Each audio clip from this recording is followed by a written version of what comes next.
everyone, welcome back to my channel. My name is Dr. Nisha and in today's video lecture we are going to study about calcarea काब.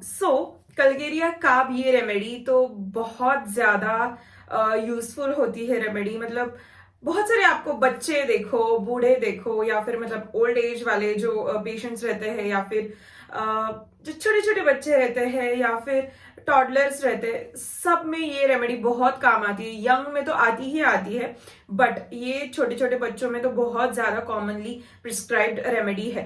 तो मैं ऐसे remedies क्यों ले रही हूँ, commonly prescribed remedies क्यों ले रही हूँ, ताकि आपको भी पता चले. क्योंकि ये रेमेडी फर्स्ट ईयर सिलेबस में है, second year, third year, final year सब सिलेबस में है. इवन इन डेली प्रैक्टिस में भी ये बहुत ज्यादा काम आने वाली remedy. That's why I am going to take this remedy into the details. We are going to study the bone complaints and secondly we are going to study the baby complaints of Calcarea cup. So I hope you watch this video till end so that you will get good knowledge on this remedy, and I'm going to tell some and the other tips and tricks.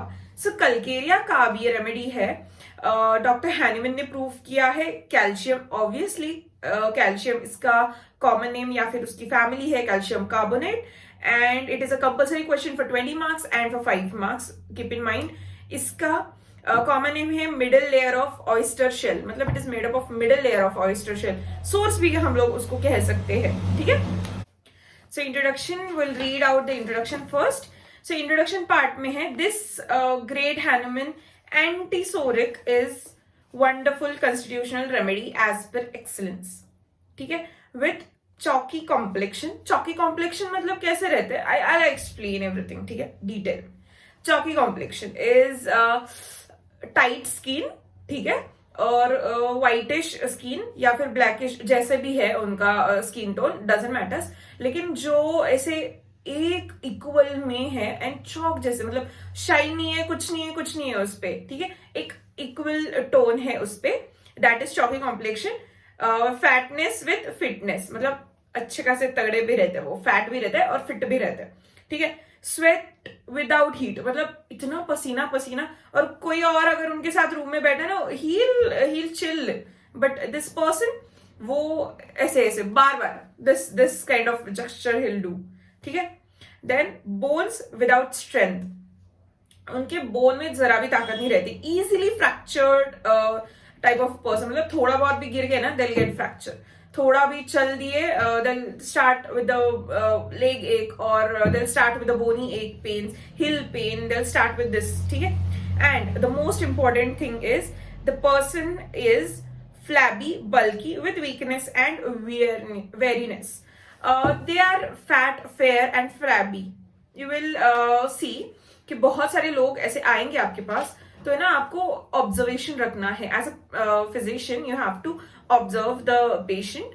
तो है ना, आपको कैसे ध्यान में रखना है कि ना, fair, fat and flabby, 3F of calcarea carb. हाँ, तो मैंने ना CF या फिर CCF ऐसे ध्यान में रखा था. दैट इज कलकेरिया काब का 3F. ठीक है. तो ऐसे मैंने याद रखे थे, मेरे फर्स्ट ईयर में ऐसे याद रखा था.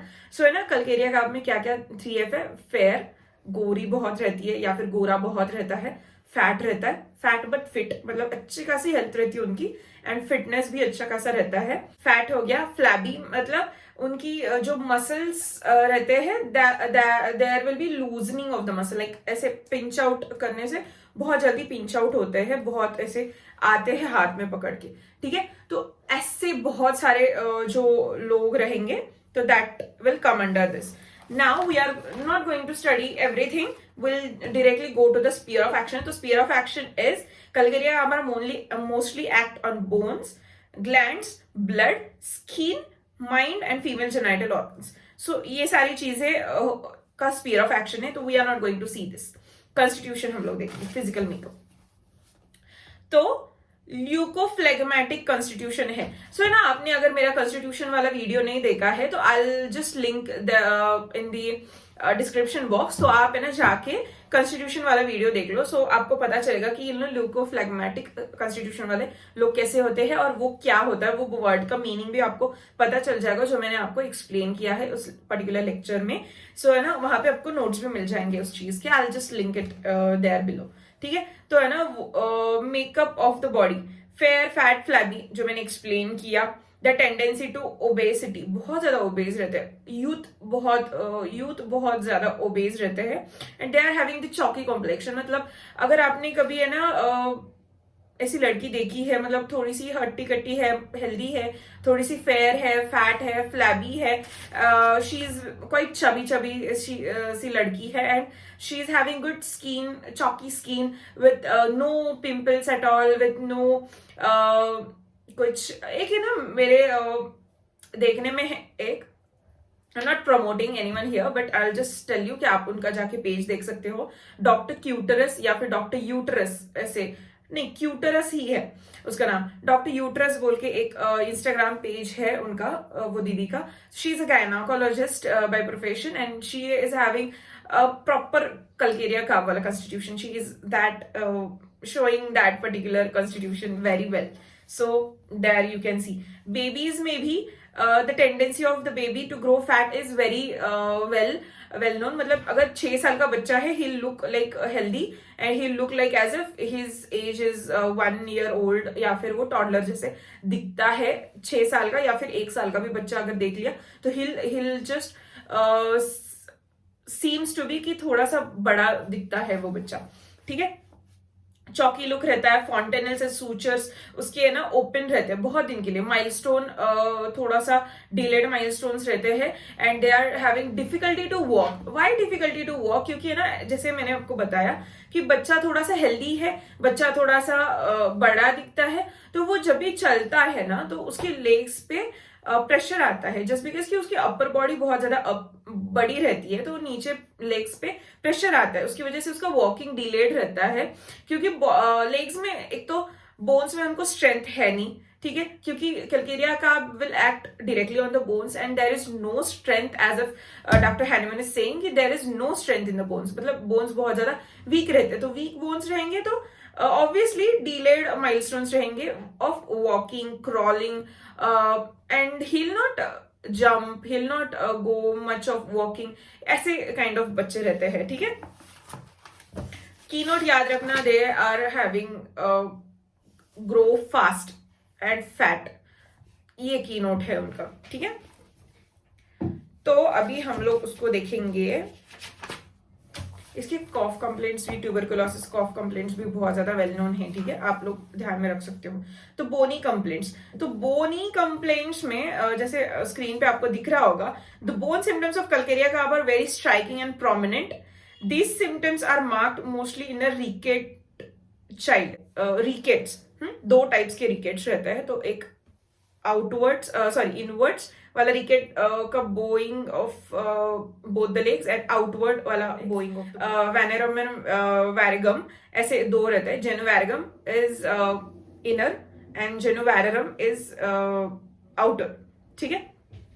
ऐसे 2 टाइप के रिकेट्स के प्रेजेंटेशंस रहते हैं, तो वो बोन्स में रहते हैं, तो वो बच्चों के ज्यादा रहते हैं, मतलब कैल्केरिया काब के बच्चों के ना बोइंग ऑफ बोन्स बहुत ज्यादा दिखाई देते हैं। Why bowing of bones? That too I tell you, क्योंकि है ना जैसे मैंने आपको बोला कि है ना बच्चे थोड़े से हेल्दी रहते हैं, बल्की रहते हैं, फैट रहते हैं, ओबेज रहते हैं बच्चे, तो है ना उनके बोन्स पे प्रेशर आता है, तो वो प्रेशर आने की वजह से वो बोइंग ऑफ बोन्स हो जाता है। तो वो जब बोइंग ऑफ बोन्स रहता है तो है ना that leads to you know walk difficult walking उनका रहता है, फिर उनको बहुत ज्यादा प्रॉब्लम होती है, लाइक फ्रैक्चर बहुत ज्यादा जल्दी होता है, वॉकिंग में डिफिकल्टी होती है, फिर ग्रोथ, हाइट, थोड़ा सा हाइट में वो कम रहते हैं क्योंकि वो बढ़ नहीं पाते बहुत फास्ट, क्योंकि ओबेसिटी इतनी ज्यादा होती है कि वो हाइट से थोड़ा सा कम ही रहते हैं वो लोग, ठीक है। Then there is bones are soft, weak and develop very slowly, जैसे मैंने आपको बोला सॉफ्ट रहते, वीक रहते, इसलिए फ्रैक्चर ज्यादा जल्दी होता है। The bones are unable to hold weight of a bulky flabby body and therefore often curvatures are easily spine and long occurs both, okay. Spine में भी बहुत ज्यादा दिखाई देता है, स्पाइन का कर्वेचर भी थोड़ा सा डिफिकल्टी होती है बनने में। शेप थोड़ा सा ये साइड का शेप थोड़ा सा बिगड़ा हुआ रहता है just because of upper body is bulky, like tummy उनका राउंड शेप बेली रहती है उनकी। ब्रेस्ट डेवलपमेंट उनको अच्छे से रहता है, मतलब ब्रेस्ट पे भी बहुत ज्यादा फैट रहता है उन बच्चों में या फिर उन लेडीज में, जैसे भी आप बोलो। एंड उसके बाद मतलब उनको चबीनेस ऑफ द फेस भी बहुत ज्यादा दिखाई देता है, ठीक है। पैथोलॉजिकल फ्रैक्चर्स ऑफ बोन्स उनमें रहते हैं। देन हेड, अभी हेड में देखते हैं। So here are the fontanelles and here are the fontanelles. So ये दोनों फ्रंटनल्स है ना, ये वाला पहले बंद होता है, देन दिस वर्टेक्स वाला बंद होता है। तो है ना, जो फ्रंटल फ्रंटनल होता है तो वो बहुत जल्दी बंद नहीं होता है, वहां पे पैल्पिटेशंस दिखती है just because of their is weakness of bone. तो स्कल का बोन भी वीक रहता है, तो वो जल्दी से अटैच नहीं हो पाते। स्कल का बोन जब भी डिलीवरी होती है, why fontanelles are open, I tell you in a short story. Fontanelles open क्यों रहते हैं? जब डिलीवरी के टाइम पे बेबी जब मदर के वूम से मदर के यू नो कैनाल से पास होता है, तो है ना वो जो बोन्स रहते हैं उसके स्कैल्प के, तो वो खुल जाते हैं and they just shrink and go inside so that वो कम होता है, उनका सरफेस एरिया कम हो जाता है, ऐसे हो जाता है। एक्चुअल में ऐसे होना चाहिए। हमारा सिर अगर देखे, हमारा हेड अगर देखे तो ऐसे रहता है, लेकिन बच्चों का हेड देखेंगे तो है ना वो ऐसे अंदर जाता है, फिर पास होता है मदर के कैनाल से, and then just again get back its original position. और तब जो ओपनिंग गैप्स जो रहते हैं, वो जो अंदर जाने के लिए जो गैप ओपन रहता है, तो वो गैप्स आर फ्रंटनल्स। वो गैप फ्रंटनल्स में क्यों होते हैं? क्योंकि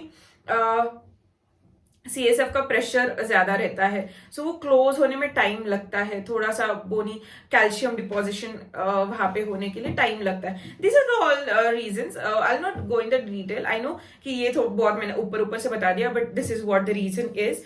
सो ये था बोनी अफेक्शन, तो इसीलिए फ्रंटनल्स ओपन रहते हैं और थोड़ा सा डीलेट भी रहते हैं कल्केरिया काफ के बच्चों में। सो Calcarea calf for old man हम लोग देखेंगे। ओल्ड मैन में फैटी डिजनरेशन ऑफ हार्ट रहता है, फिर पैल्पिटेशन बहुत ज्यादा रहता है, डिस्निया रहता है, एंड एप्सिस उनको बहुत ज्यादा फॉर्मेशन रहता है एप्सिस का। तो डिस्निया मतलब ब्रेथलेसनेस बहुत ज्यादा रहता है, पैल्पिटेशन, चेस्ट में पैल्पिटेशन बहुत ज्यादा रहता है, हार्ट में बोनी डिपोजिशन बहुत ज्यादा रहता है, फिर उनको स्पोर फॉर्मेशन बहुत ज्यादा रहता है। मतलब ये अगर हड्डी है, ये वाला जो हड्डी है, तो ना यहाँ पे कहीं पे स्पर फॉर्मेशन या फिर एक्स्ट्रा ग्रोथ ऑफ बोन रहता है, कैल्केनियम फॉर्मेशन भी हम लोग बोलते हैं, तो वो उनमें बहुत ज्यादा रहता है, ऑसिफिकेशन कम रहता है उनका। फिर उसके बाद कल्केरिया काफ का यूथ हम लोग देखेंगे।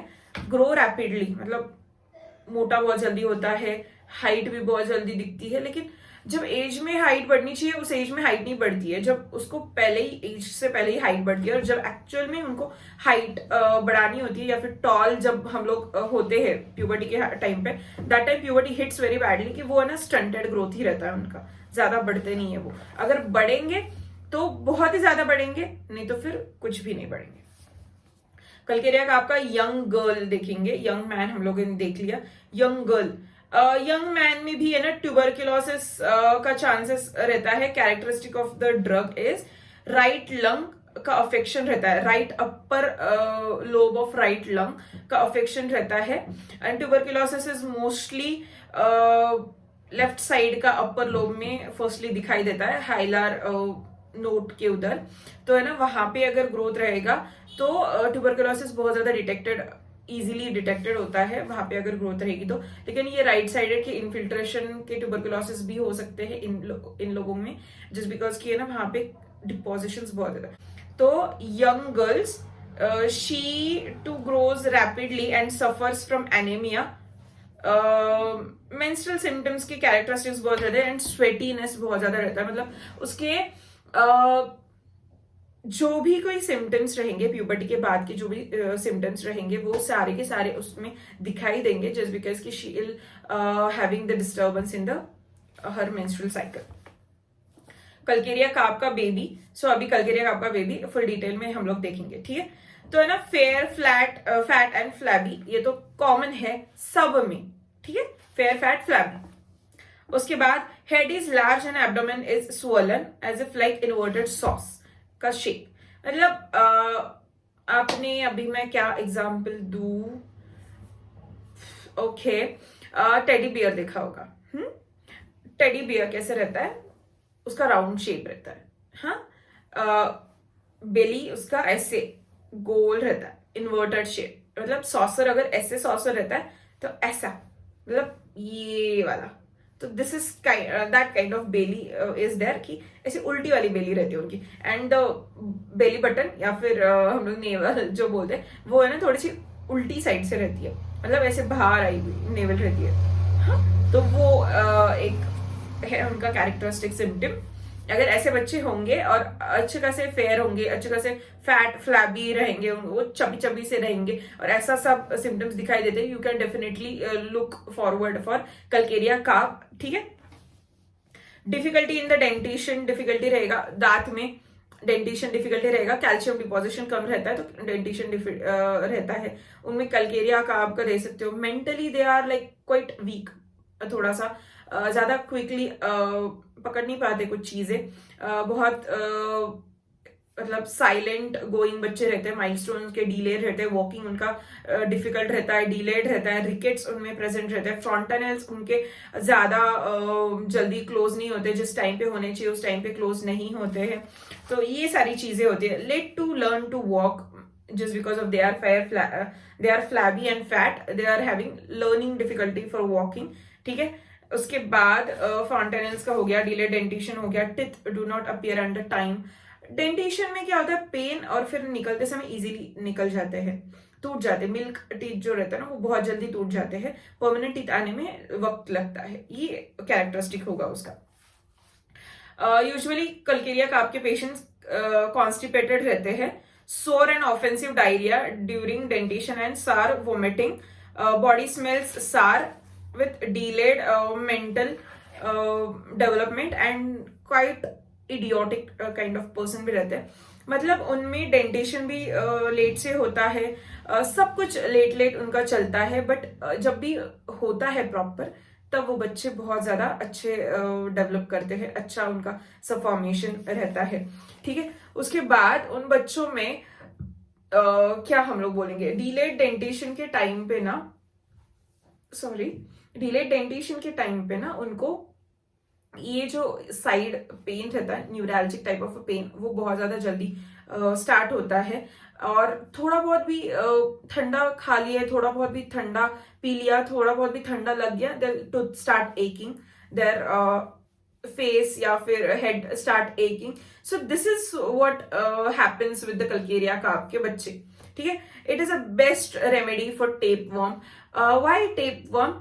क्योंकि है ना कल्केरिया काब के बच्चे ना कुछ भी उठा के नीचे से खा लेते हैं, कुछ भी करेंगे, ठीक है, और कॉन्स्टिपेटेड रहेंगे तो पेरिस्टाल्टिक मूवमेंट आधी अधूरी रहेगी, जितना एब्जॉर्प्शन होना चाहिए उतना नहीं रहेगा, वाटर डिपोजिशन नहीं रहेगा ज्यादा, तो है ना वहां पे फेवरेबल ग्रोथ बहुत रहेगी उनके टमी में। तो है ना फेवरेबल ग्रोथ जहां पे रहती है ना, तो वहां पे वर्म्स का मतलब कॉलोनाइजेशन बहुत ज्यादा जल्दी होता है। तो है ना कॉलोनाइजेशन अगर जल्दी होगा तो उनमें वर्म्स बहुत ज्यादा जल्दी दिखाई देंगे। तो टेप वर्म ना उनके वोमिटस से निकल सकते हैं, उनके नाक से निकल सकते हैं, किसी किसी के बच्चों के कॉम्प्लिकेशन में अगर होता है तो वो आंख से भी निकलते हैं, टॉयलेट से तो निकलते ही निकलते हैं, लेकिन ना आंख से, नाक से, उल्टी से ऐसे टेप वर्म निकल सकते हैं। This is very common in this calcarea carb के चिल्ड्रन। मतलब ये आप अगर है ना थोड़ा सा रूरल एरिया में देखोगे ना, this is very common. If you will see such kind of patient, you can definitely help that patient with calcarea carb remedy, so that they will progress ahead. क्योंकि है ना अगर वो सिर में चले जाते हैं then that is very difficult to treat, क्योंकि वो फिर ऑपरेटेड इसमें ही चला जाएगा। It is gonna be very life taking या फिर risky mortally risky actually to that particular child. So आपको ये ध्यान में रखना है कि फटाक से अगर मम्मा बोलती है किसी बच्चे की कि है ना मेरे बच्चे को ऐसे ऐसे हुआ है, उसके वोमिटस में से कुछ कीड़ा गिरा है या फिर कुछ भी गिरा है या फिर उसके पॉटी में से कीड़े गिरते हैं, you can definitely deworm this child. You have to deworm this child and help him out getting those all tapeworms out of his body. ठीक है. एंड कॉन्स्टिपेशन है कि नहीं, ये हिस्ट्री बहुत ज्यादा जरूरी है पूछने के लिए. कॉन्स्टिपेशन है अगर किसी बच्चे में तो आप एक और हिस्ट्री पूछ सकते हैं कि वो बच्चा पॉटी कैसे करता है. किसी किसी बच्चों को है ना खड़ा रह के पॉटी करने की बहुत आदत रहती है, तो वो देखो कि वो खड़ा रह के पॉटी करता है या बैठ के पॉटी करता है. हाँ, क्योंकि बैठने से क्या होता है कि प्रेशर आता है पेट पे, सो अच्छे से मोशन पास होंगे.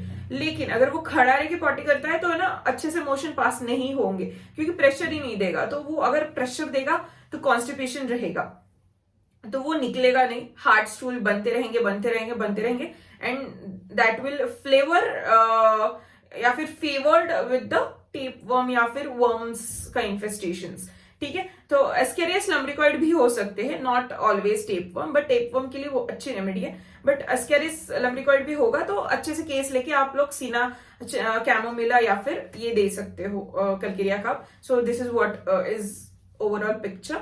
तो है ना मैंने कल्केरिया काब के टिप्स जो आपको बोले थे मैं बताने वाली हूँ. तो कल्केरिया काब के टिप्स है कि mentally the child is self willed, मतलब खुद का उसको बहुत ज्यादा करना रहता है. ऑब्स्टिनेट होते हैं, हेडस्ट्रॉन्ग होते हैं. उसके बाद they are cries for many different reasons. They are बहुत ज्यादा वो जिद्दी, हेडस्ट्रॉन्ग रहते, रोते बहुत ज्यादा है. उसके बाद वो थोड़ा सा इडियोटिक काइंड ऑफ पर्सन रहते, तो है ना कोई भी छोटी चीज के लिए वो रो देते हैं, बुरा मान जाते हैं. तो ऐसे काइंड ऑफ बच्चे रहते हैं. हम लोग की नोट्स देखेंगे अभी. It is not going to be important for your exam point of view, but it is going to important for your practice point of view. So ये देख लेना आप कि है ना बेलाडोना अगर वर्क नहीं करता है किसी चाइल्ड में तो है ना आप लोग कल्केरिया काब दे सकते हो, but do not repeat calcarea carb in any condition. मतलब अगर हायर पोटेंसी में दे रहे हो तो है ना रिपीटेशन नहीं देना है. अगर चाइल्ड में दे रहे हो एंड इन हायर पोटेंसी दे रहे हो तो आप रिपीट कर सकते हो, बट यूजुअली कल्केरिया का आपको रिपीट नहीं करना है. You have to just give a stat dose या फिर गिव इन अ ट्वाइस और thrice repetition and just wait and watch till the remedy act. ठीक है. उसके बाद कल्केरिया काब सल्फर के पहले नहीं देना चाहिए, सल्फर के बाद देना चाहिए. ऑलवेज ये ध्यान में रखना. मतलब पहले अगर कल्केरिया काब दिया तो सल्फर वर्क नहीं करेगा. It will again nullify the action of both the remedies. So sulphur पहले दो, फिर उसके बाद कल्केरिया काब दो. ठीक है. थर्ड पॉइंट कि है ना मतलब ये लो पोटेंसी में रिपीट होना चाहिए. अगर हायर पोटेंसी दे रहे हो तो रिपीट नहीं करना चाहिए, वेट एंड वॉच करना चाहिए. और एक पॉइंट है जो बहुत इंपॉर्टेंट है कि ना अगर कोई बच्चा आता है या फिर कोई भी पेशेंट आता है, he is chronic sufferer for any kind of a disease, तो है ना तब आप लोग कल्केरिया काब का एक सीरीज दे सकते हो. मतलब पहले सल्फर देना है 200, फिर कल्केरिया काब देना है 200, फिर लाइकोपोडियम देना है 200. This trio you have to give in this particular sequence. Sulphur, calcarea carb and lycopodium. ठीक है. तो इसी इसमें देना है वे में SCL ऐसे ही ध्यान में रखना. SCL इस कॉम्बिनेशन में ही देना है इन क्रॉनिक. इसको क्रॉनिक ट्रायोस भी कहा जाता है. It is not given in any remedy but it is well prove with the practice and with observation of many well known homeopaths. So ये किसी बुक में नहीं है, सो इसीलिए मैं बता रही हूँ कि किसी बुक में आपको नहीं मिलेगा. बट इसको क्रॉनिक ट्रायोस भी बोला जाता है. इसी सीक्वेंस से दिया जाता है. Sulphur, calcarea carb and lycopodium 200 में दिया जाता है. अभी इसको कैसे देते हैं, तो हाफ ड्राम बॉटल में सल्फर दिया, हाफ ड्राम बॉटल में कल्केरिया काब एंड हाफ में लाइकोपोडियम. सो ना पहले उनको सल्फर लेने बोलना है twice a day for 1 day. ठीक है. 1 डे BD में 4 पिल्स लेने बोलना है. आज अगर मंडे है तो हम लोगों ने उनको बोला है कि 1 टाइम ले लो. ठीक है. 2 टाइम्स लेना है, सॉरी 1 डे में 2 टाइम्स लेना है. उसके बाद 1 वीक छोड़ के मतलब तब SL दे देना उनको. ठीक है. Next Monday they have to take calcarea carb. So calcarea carb उनको लेना है नेक्स्ट मंडे, वो भी twice a day for 1 day. उसके बाद SL पे again continued for 1 week and उसके बाद उनको लेना है lycopodium 200 twice a day for 1 day and उसके बाद फॉर 1 वीक SL देना है। ऐसे आपको ट्रायो रखना है। उसके बाद आपको जो भी कोई सिमिलिमम प्रिस्क्राइब करनी है सो वो आप लोग डायरेक्टली उनको दे सकते हो, सो दैट उनकी जो पहली एक्शन है वो नलीफाई हो जाएगी और जो भी कोई उनकी ओरिजिनल डिसीज है that will come back again. So इस रेमेडी से ऐसा होता है। ठीक है, मैंने मतलब बहुत सारे मेरे मेंटोर से देखा है कि ऐसा होता है बोल के। ठीक है, तो this was it, this was the tips which I wanted to share. या this was the tips which I wanted to share, and I'll put everything on the screen. So yeah, this was it, this was today's lecture. I hope you understand this lecture. I hope it is helpful for you guys. अगर आपको कोई भी doubts होंगे तो please मुझे description में बता देना कि you have any kind of points to add on, to minus on, whatever you want, or you want what kind of lectures this type of communication is helpful for you guys. अगर ये भी अच्छा लगा तो please like, share and subscribe to my channel, and please आप को मतलब कुछ और चीजें चाहिए होंगी तो आप बेझिझक मुझे बता सकते हो। Till then, चलो बाय, टेक केयर।